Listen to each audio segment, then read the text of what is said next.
none of the embarrassment I would have felt had our positions been reversed. She took her time about it, seemingly in no hurry to get into the water and hide her fine curves. But eventually she slid in beside me with a dramatic shiver. "Oh, you weren't kidding about the temperature." Letting out a sigh, she settled back against the stones with only her shoulders above the waterline. Damp threads of hair trailed down her long neck like dribbles of ink, the rest caught in a loose bun pinned atop her head with a golden comb. Lady Ts'ai was 4 years older than my twin and I, but her lifelong engagement to Tanaka had seen her trapped at court since our birth. If I was the caged dragon, he laughingly called me, then she was a caged songbird, her beauty less in her features than in her habits, in the way she moved and laughed and spoke, in the turn of her head and the set of her hands, in the graceful way she danced through the world. I envied her almost as much as I pitied her. Her thoughts seemed to have followed mine, for, heaving another sigh, Lady Ts'ai slid through the water toward me. "Coco." Her breath was warm against my skin as she drew close.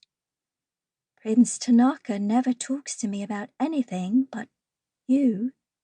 "My brother." Ts'ai's fingers closed on my shoulder. "I know. Hush. Listen to me, please.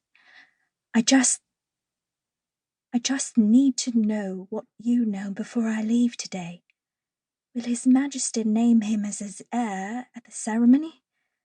Is he finally going to give his blessing to our marriage?" I turned to find her gaze raking my face. Her grip on my shoulder tightened, a desperate intensity in her digging fingers that jolted fear through my heart. "Well," she said, drawing closer still. "Please, Coco, tell me if you know. It's important." "Have you heard something?" My question was hardly above a breath, though I was sure we were alone. The only sound of life, the continued scraping of the coal shoveler beneath our feet. "No, oh no, just the talk. That His Majesty is seeking a treaty with Chiltae, and they want the succession confirmed before they talk terms." It was more than I had heard, but I nodded rather than let her know it. "I leave for my yearly visit to my family today," she went on when I didn't answer. I need to know if there's been any hint, anything at all."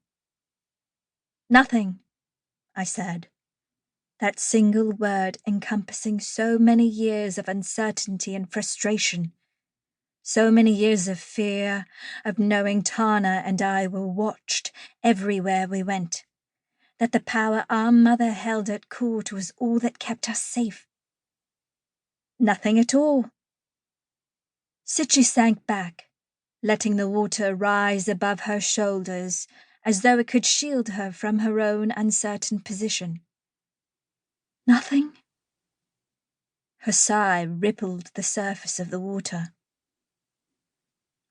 "I thought maybe you'd heard something, but that he just wasn't telling me because he—" The words trailed off.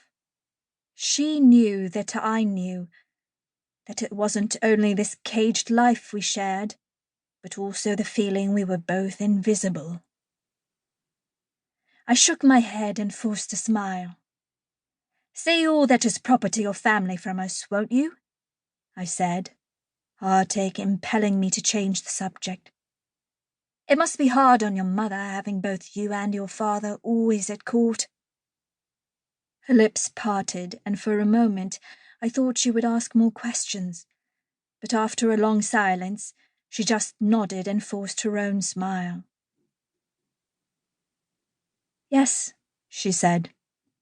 "Mama says she lives for my letters because father's are always full of military movements and notes to himself about new orders and pay calculations." Her father was Minister of the Left.